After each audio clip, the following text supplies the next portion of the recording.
Good afternoon. I'm Harris County District Attorney Kim Ogg, and I welcome media to the CJC and the 12th floor of our District Attorney's office.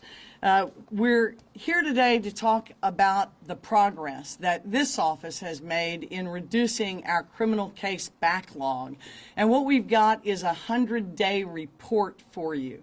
So the first 100th day of 2023 was Monday, and we're going to talk about that today.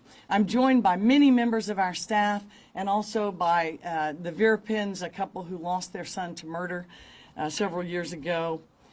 I'll be joined by some of my bureau chiefs here. We'll introduce each as they come up.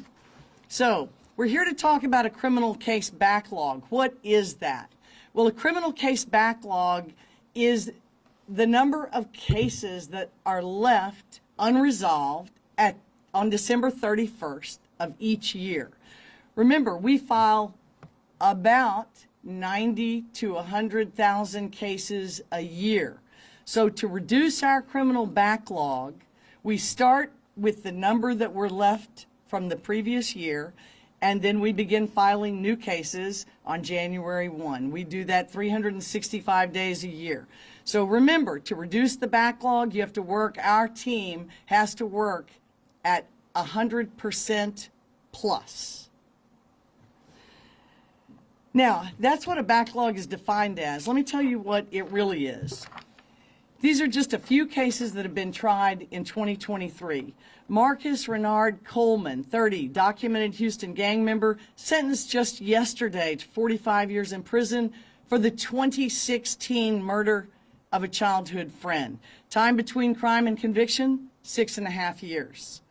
Abdul Rahman Khan, 27, sentenced last Thursday to 50 years in prison and a $10,000 fine for murder for the fatal shooting of 33-year-old Peter Pina, a tattoo artist at the Electric Chair Tattoo and Piercing Shop on Richmond. Murder June 14th, 2016. Time between crime and conviction, 6.5 years. Shabora Latrice Thomas, who drowned her two children, ages 5 and 7, August 12th, 2016, pleaded guilty to 2 counts of murder February 27th in exchange for 40 years in TDC. Time between crime and conviction, more than 6 years. I could go on, but I think you get the idea. So we are grateful for the increase in jury trials and our movement in the courthouse, and we have a long way to go. Now, a criminal case backlog is like a cancer. Left untreated, it will grow until it eventually strangles its host. In this case, the justice system.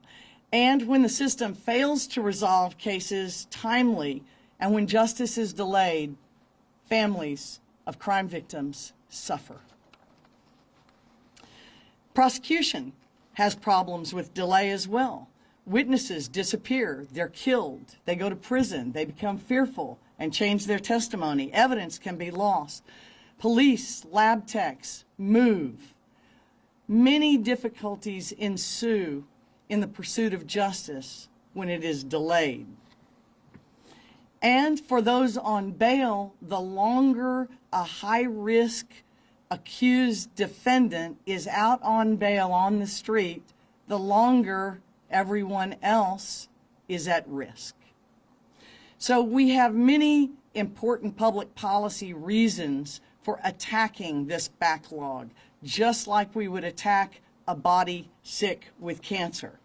Now, our justice system is like an assembly line. Each component, from the police to the prosecution to the courts to the jails, we all have our part. And so today, we're here to discuss our part, what we've done, and the results that we have reaped. As of Monday, the 100th day of 2023, our criminal case backlog has been reduced by more than 21% since its zenith in June of 2021. And our historical criminal case backlog chart shows you this terrific reduction, this important reduction from 145,000 or so down to 114,000. and active cases, cases currently on docket before judges in our prosecutors' hands, not fugitives, people who are on the docket. We have reduced that number to 69,533, almost an even split, 38,000 felonies, 30,000 misdemeanors with some change. It represents terrific work by many of the lawyers, the investigators, and our civilian employees here at the DA's office. We've taken some very purposeful measures to attack our backlog. The first was a triage program, overtime. We did not, in spite of the increase in population, receive an increased budget that is significant. We did not receive increased staffing that was significant. Even still, we have worked our current staff nights and weekends for overtime, and the result of that has been that they have been able to triage, just like in an emergency room, the low-end cases to see if we can reach some alternative disposition or solution for nonviolent cases. And it has left more time during the workday to triage our most violent crimes. Now, how are we with our part in the system to prioritize violent crimes? We don't control the scheduling of the courts. We don't control the commission of crimes and the investigative process by police. And so what I did was I took the good ideas of many of my employees, a group got together, and their idea was a homicide division. And it was a great idea. And what we did is we have taken 12 of our most experienced and skilled prosecutors, 6 of our most experienced and skilled investigators, and we have assigned them all of the capital murders, many of the capital murders that were pending, and all of the new capital murders. Some still go to specialty divisions, but by and large, this is the group handling, working up, and pushing these homicide cases to trial. And I'd just like to ask everybody here on the homicide, in the homicide division, to please raise your hand. And if you will, everybody else, will you please join me in a round of applause?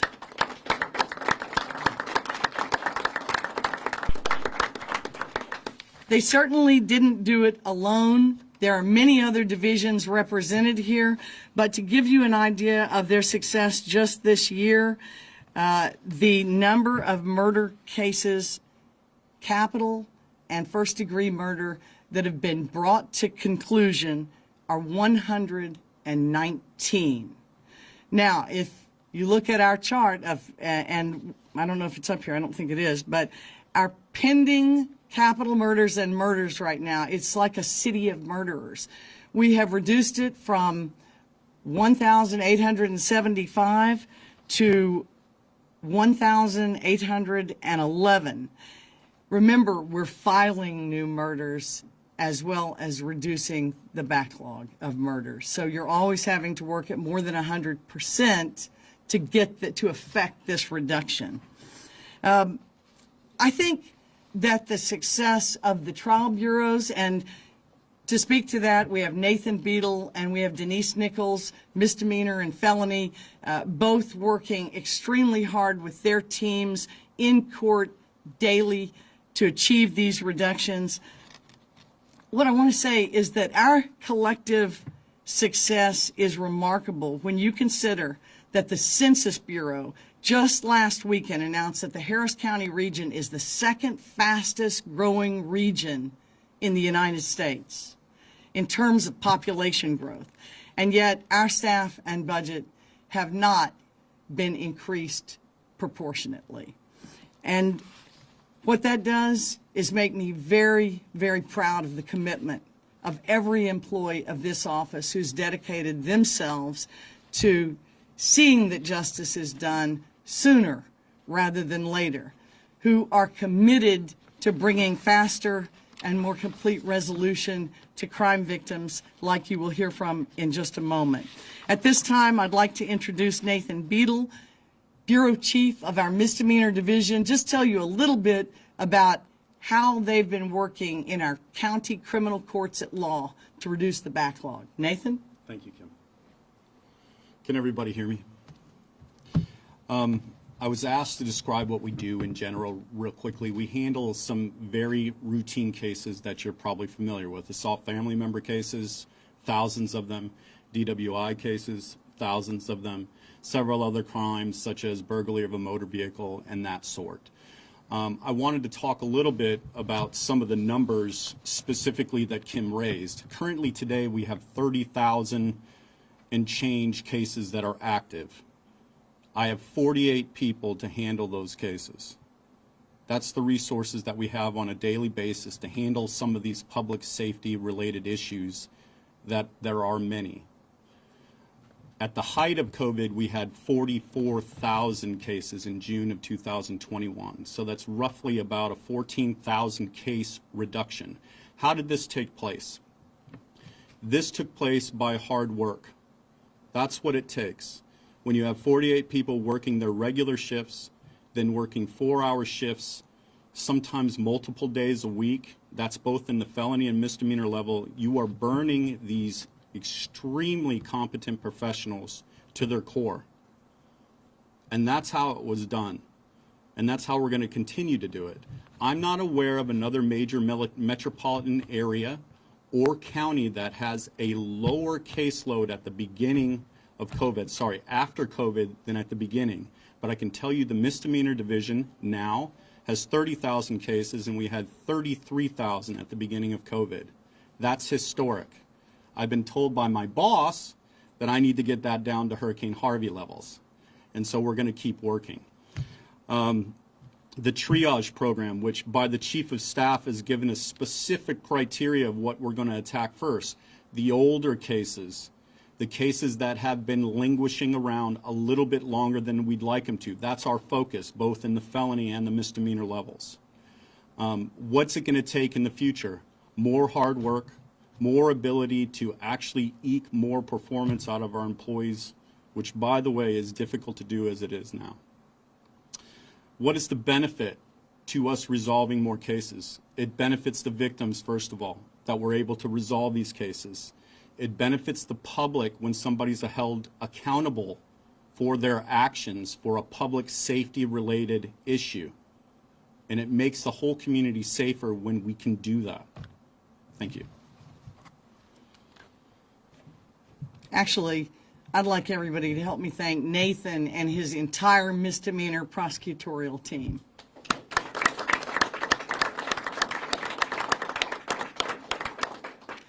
Please welcome Denise Nichols, who's speaking for the Bureau Chief of the Felony Trial Bureau. Denise herself is the Division Chief of our Sex Crimes Division dealing with children. Denise? Thank you, Kim. Can everyone hear me okay? As Kim mentioned, my name is Denise Nichols. I am the Division Chief of the Crimes Against Children Division. What we do on a daily basis is prosecute cases involving our youngest citizens of Harris County, our children, who have been sexually abused, normally by someone they know, someone they love, someone they trust, frequently someone who's part of their family. And when we deal with these victims on a daily basis and we talk to the families, the parents, the children, we see that what they tell us is how their lives are placed on hold while the criminal cases are pending. For most of these kids, they try very hard not to think about the abuse they endured. And then for us to have to come back 5, 6, 7, 10 years later and ask them to relive those experiences in a court in front of the person who abused them, it's really, really traumatic, and it's very difficult. Backlog for victims just means their lives are on hold. They don't get the kind of closure that they need to put the abuse behind them and move forward. So one of the things that we've really tried to do in our division, as well as in the Felony Trial Bureau as a whole, is to get more cases to trial. Because for our really violent offenders, they are not going to just agree to go to prison. So we have to go to trial. We have to bring jurors in and ask the citizens of Harris County to hold these people accountable.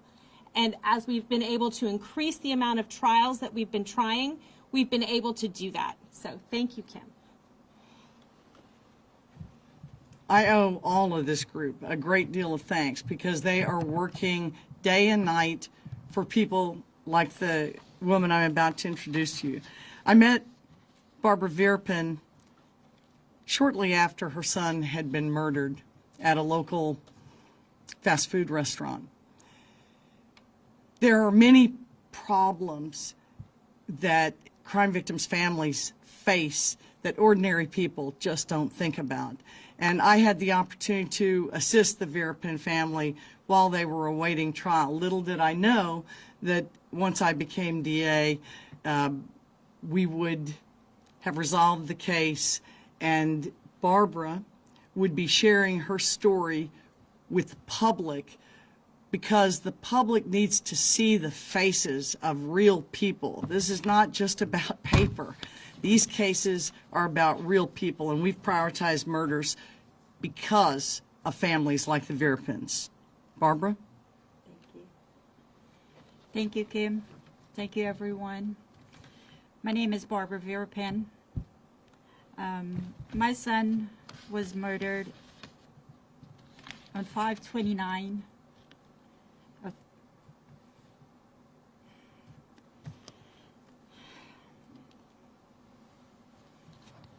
My son was murdered on 5/29 in 2009. He worked, 19-year-old, he worked from 17 years old.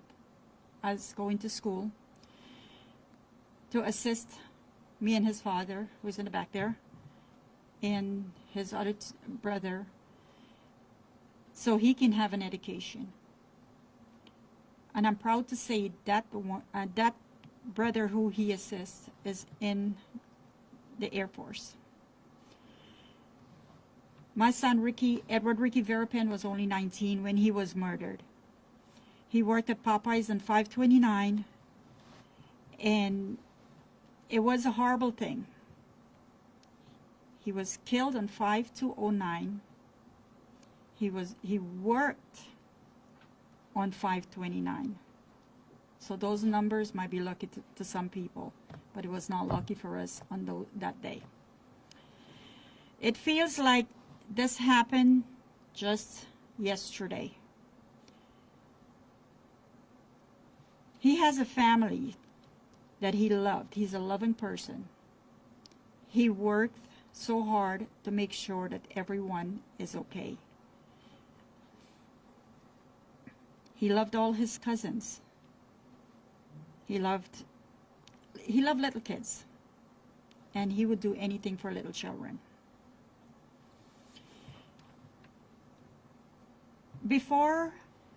When we got the news and for the trial, it took us 5 years, and I want to thank Kim for that.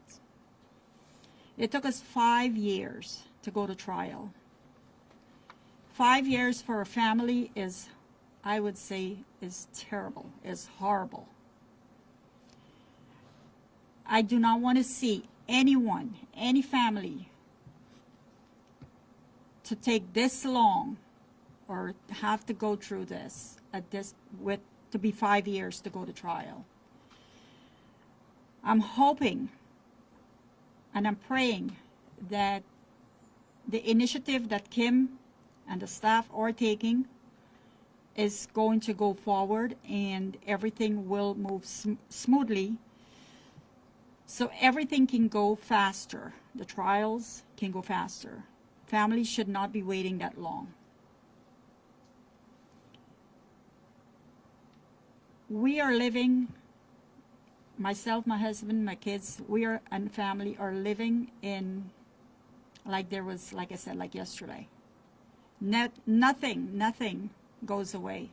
It does not matter how many years. It's going to be May 2nd is going to be 14 years. And it's like 4 days or 14 days. There is not a day that myself or my husband doesn't cry for him. There's not a day that my son, who lives here, whenever he comes over, first thing he's going to go and look at the picture in the back with him and his two brothers. So things are horrible. And I don't want to see any family go through this. I do not want to see any family to take this long for trial. I'm just hoping this can go through as a smooth process. Families can get what they needed.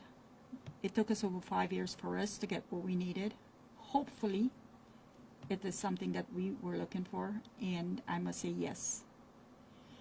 I do not want to see anybody go through this. I forgive whoever did it. I forgive everyone. Life has to go on, but families should not go through this trauma.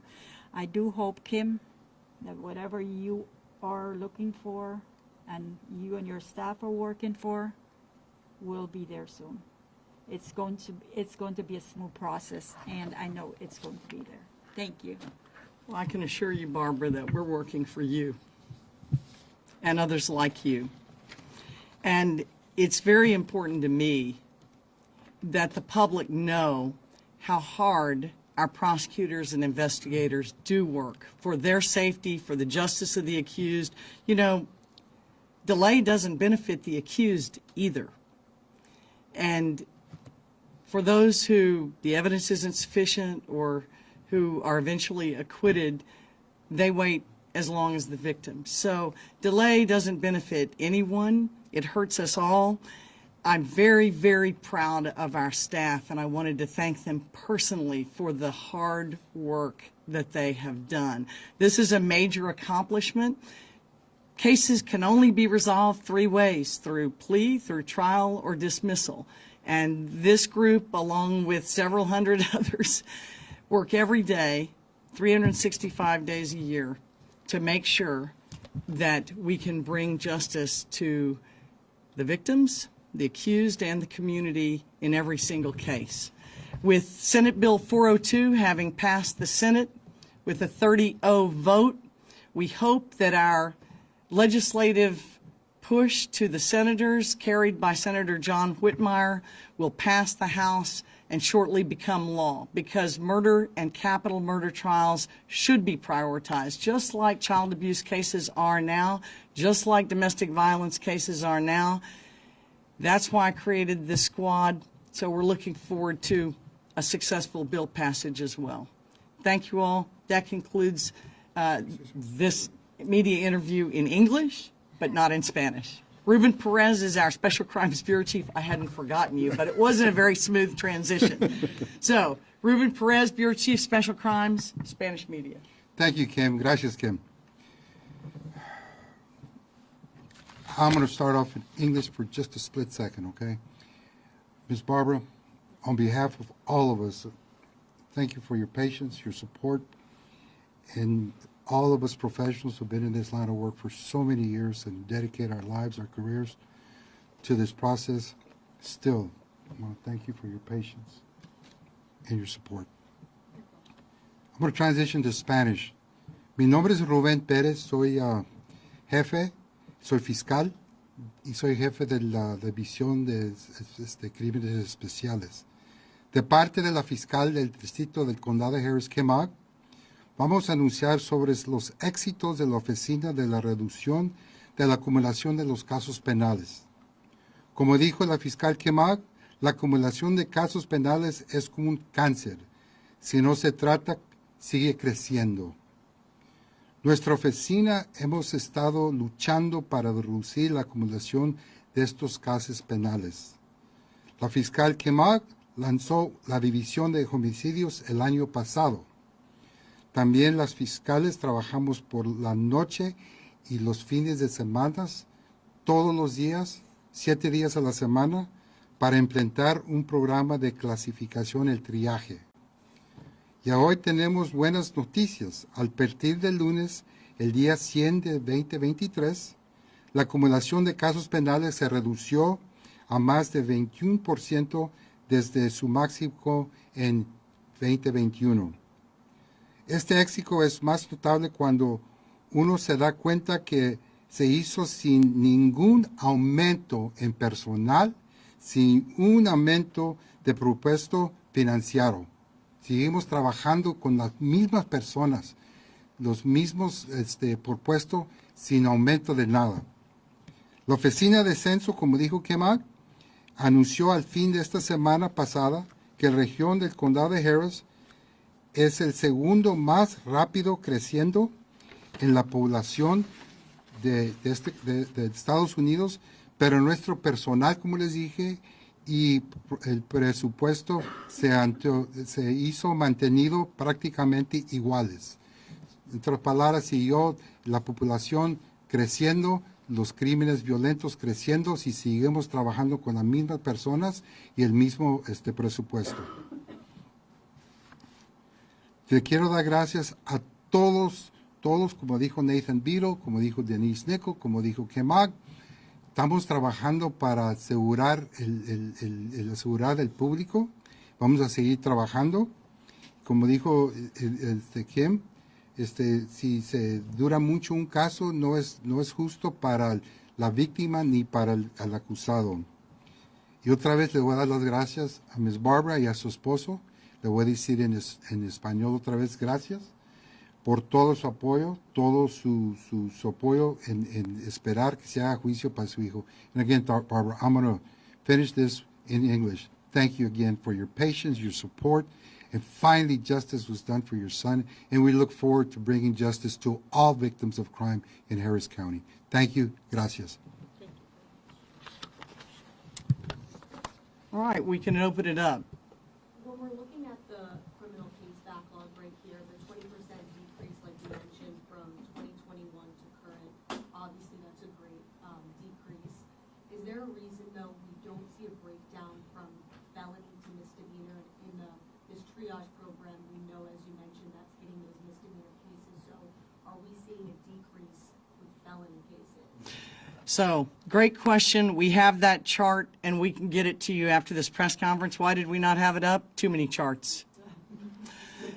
That's the only reason. Just a second. The most important thing you can see from our case filings, we have gone from an office that in the teens really filed more misdemeanors than felonies.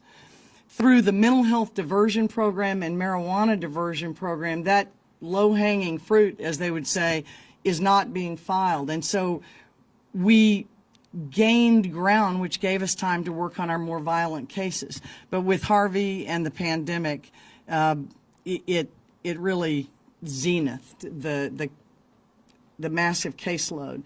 So what you see in our case filings is that we're just filing about the same amount of felonies now as misdemeanors. But we've reduced our active, to answer you, our active felonies are down to 38,000 plus change, and our active misdemeanors are down to 30,000 plus change. So there's been a significant reduction in both. The felonies are harder to move because, just as Ms. Nichols stated, it's difficult for us to conclude cases where there's a life sentence as a possibility to get somebody to plead to an appropriate amount of time. And so we have to try more of those cases than we do the misdemeanors. But it has been day and night, weekend work for everyone. And the reason I created the homicide team, we are filing more violent felonies now than ever before. Our filings for murders and capital murders have literally doubled since 2019. We've gone from approximately 250 cases filed in 219 cases of murder and capital murder to 505 in 2022. 505 capital murder cases and murder cases. And you may wonder, are the solve rates better at the local PDs? We don't track that, but they appear to be, with the additional evidence from video cams, body cams, cell phones. Murderers and serious violent offenders are being caught faster and more often. There is less chance than ever for violent criminals to actually get away with it. And so it, in effect, doubles the tragedy. They're going to get caught, and yet the killing continues. And really quickly, with that 21% reduction, can you tell us how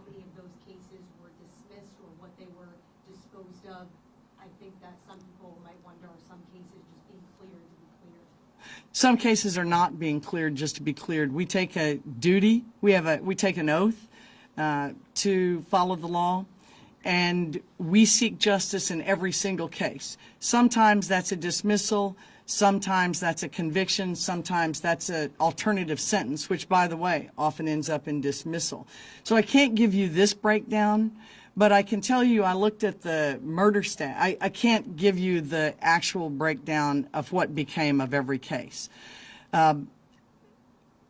It's just too many. I can't, and we don't quite track it that way. But I can tell you, for example, in the murders, we've got it looks like about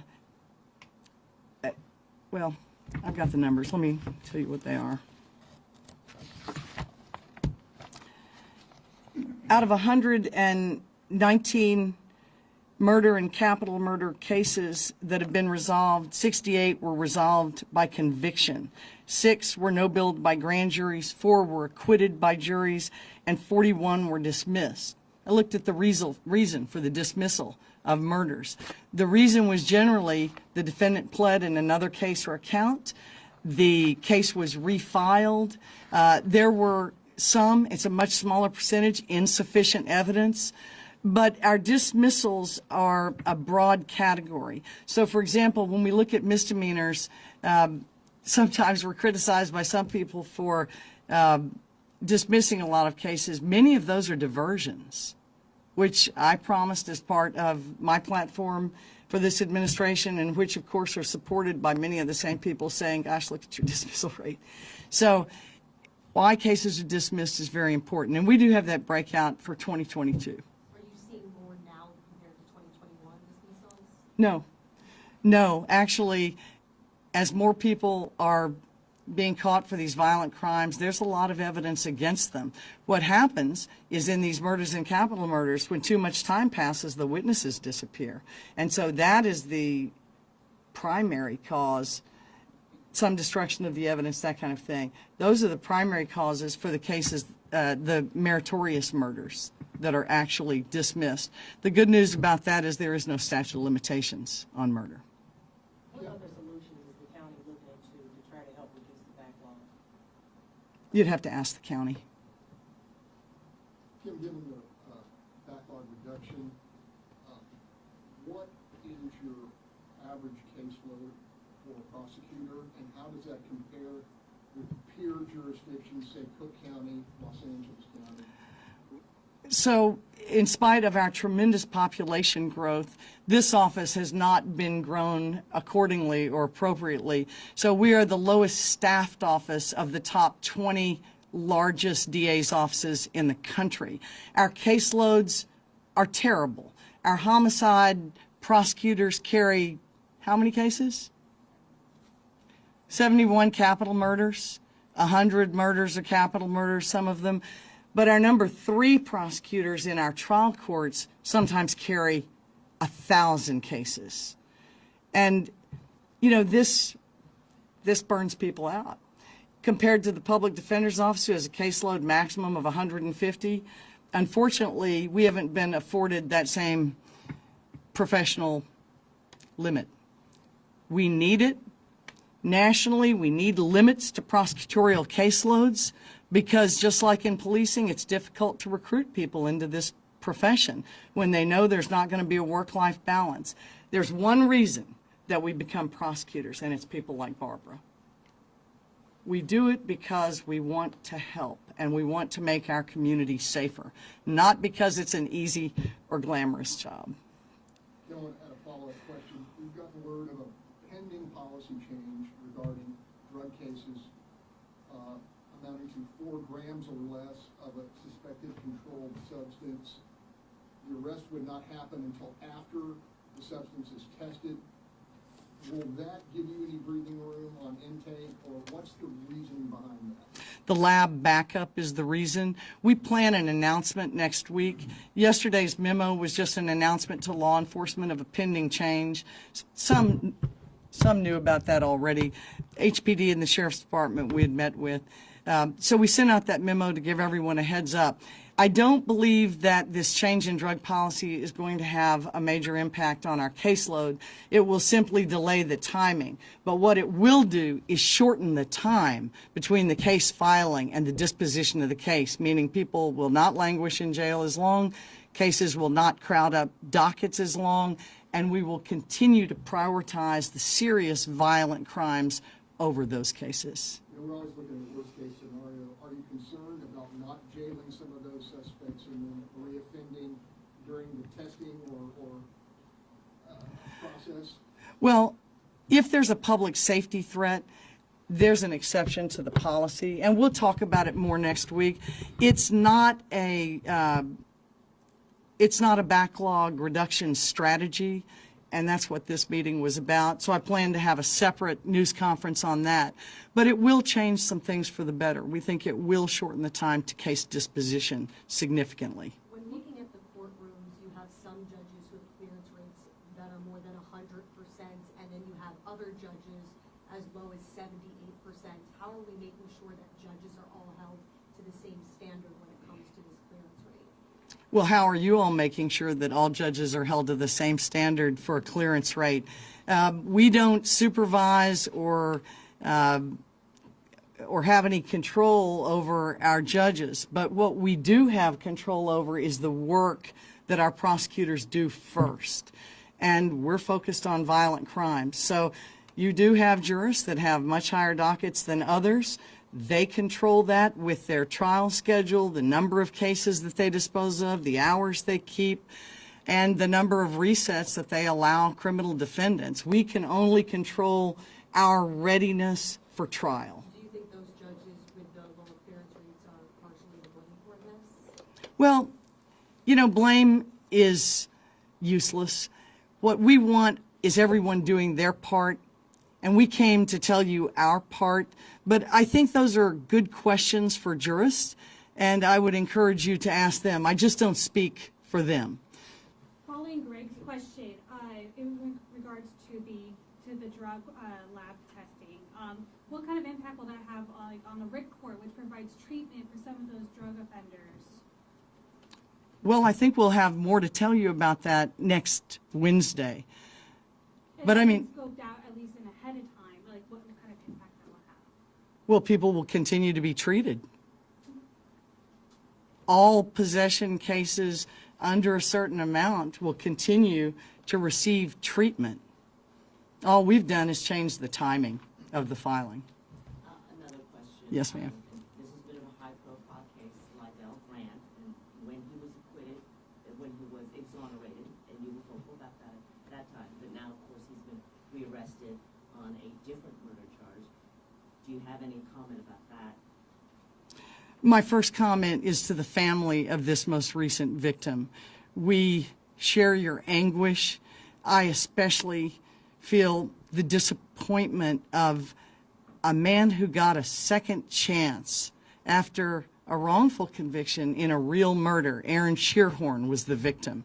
The actual murderer was found, sentenced, and Mr. Grant was freed, even receiving compensation for his wrongful conviction. And to carry a gun and to use drugs, he's been stopped for that, and now to murder someone is, it's just, it's not frustrating, it's just tragic. And I'm just sickened by his actions on behalf of the family of this victim. An exoneration is based on the facts of that case. He was innocent of Aaron Shearhorn's murder. Someone else was guilty of it. But in this case, we've accused him, and we intend to bring the full force of the law down on Mr. Grant. The remuneration, as it were, that he received in wrongful conviction in the Shearhorn case, if he is convicted in this most recent road rage murder, what happens to that $600,000+? You know, it's my understanding that he remains entitled to that money, but it is also part perfectly plausible to see the prospect of a civil case by the victim's family in this most recent murder against Mr. Grant for monetary damages. While we will prosecute and seek his incarceration for the murder, that family has a potential opportunity at civil recovery through a civil suit. And then you noted the tremendous amount of overtime, homicide squad has put in on these cases, 4+ hours on top of their daily shifts. No, that's not homicide. That's all of our trial lawyers, trial bureau, everyone. Every last one of you. I have to live with them. Is there any, do they get a little overtime? Yes, they get overtime pay, but let me say something. They get overtime pay, but I don't think that's why our team is working so hard. We are working for the Barbara Verpins of this community, and there's just no one's salary in here. They could all make more in private practice. There's no question. So they are all working this program, and I fear their burnout. I lose people because of the burnout, because of the caseload, because of the salaries, because of the lack of competitiveness with the private market. And what I would tell you is it all comes down to heart. How long do you think it's going to take to see like a significant dent in the backlog? We've been working so long, you guys, decreased it 21% since 2021. So what's it going to take to see, a big number and them not working so hard? So just respectfully, 21% is significant to us. Okay, and it's significant to victims. But we never get down to zero. What we're trying to achieve is pre-Harvey levels, and we're not there yet. In a perfect world, what would you like to see the timeline from crime to conviction? 18 months in a felony, a year in a misdemeanor case. In the old days, in the 90s, that was about the timetable.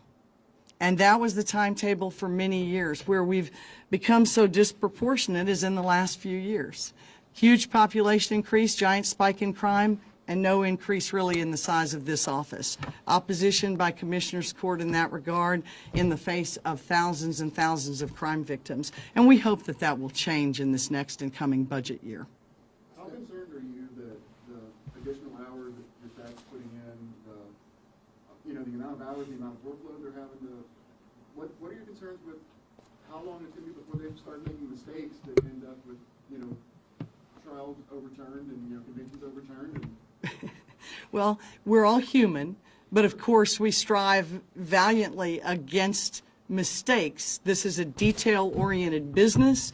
Our community gets a lot right. We trust juries, we trust grand juries.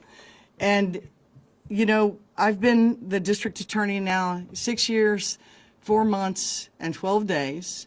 And I will tell you that I have not seen intentional misconduct, mistakes that I had to explain to a family. It's happened, but honestly, I am not recollecting them now.